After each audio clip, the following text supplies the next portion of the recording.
Bulb সলনি কৰা changing the bulb,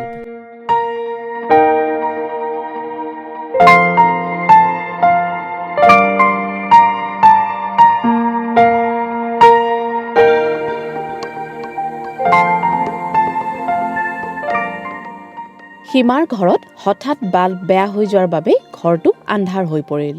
ঘৰৰ বাল্বটো ঠিক কৰিবলৈ কোনো নাই আৰু সীমাই বাল্ব কেনেকৈ লগাব লাগে নাজানে।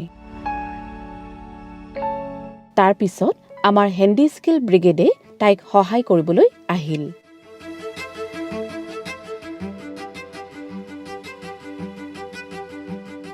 ব্ৰিগেডৰ ছোৱালীবোৰে বাল্ব সলনি কৰি দিয়াই নহয়, সীমাক কেনেকৈ বাল্ব সলনি কৰিব লাগে শিকায়ো দিছিল।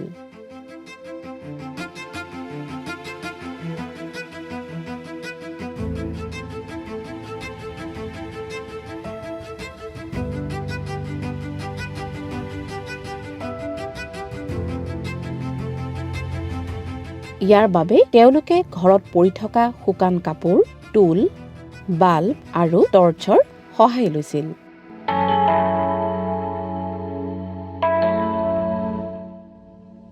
প্ৰথমে তেওঁলোকে সীমাক ছুইচ আৰু মেইন ছাপ্লাইৰ পৰা MCBটো বন্ধ কৰিবলৈ ক'লে।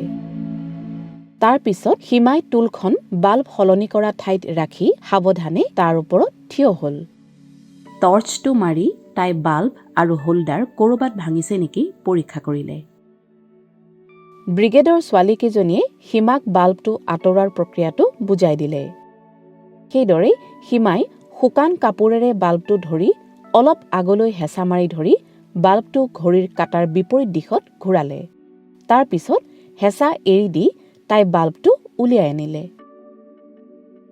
তাৰ পিছত নতুন বাল্ব এটা সীমাক দি বাল্ব আঁতৰোৱাৰ সময়ত কৰা প্ৰক্ৰিয়াটো ঘড়ীৰ কাঁটাৰ দিশত পুনৰাই কৰিবলৈ দিলে, যাতে বাল্বটো হোল্ডাৰত লাগি ধৰে।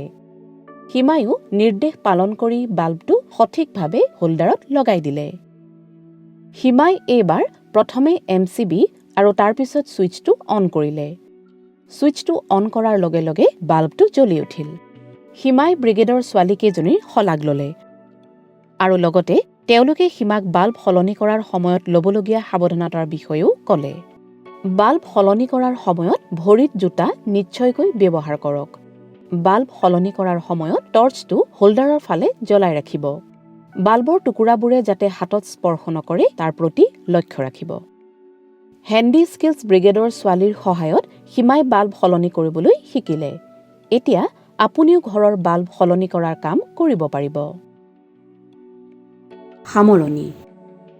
এই ভিডিঅ'টোত হেণ্ডি স্কিল ব্ৰিগেডে সীমাক বাল্ব সলনি কৰাৰ সময়ত কি কি কথা মনত ৰাখিব লাগে সেই বিষয়ে শিকাইছে।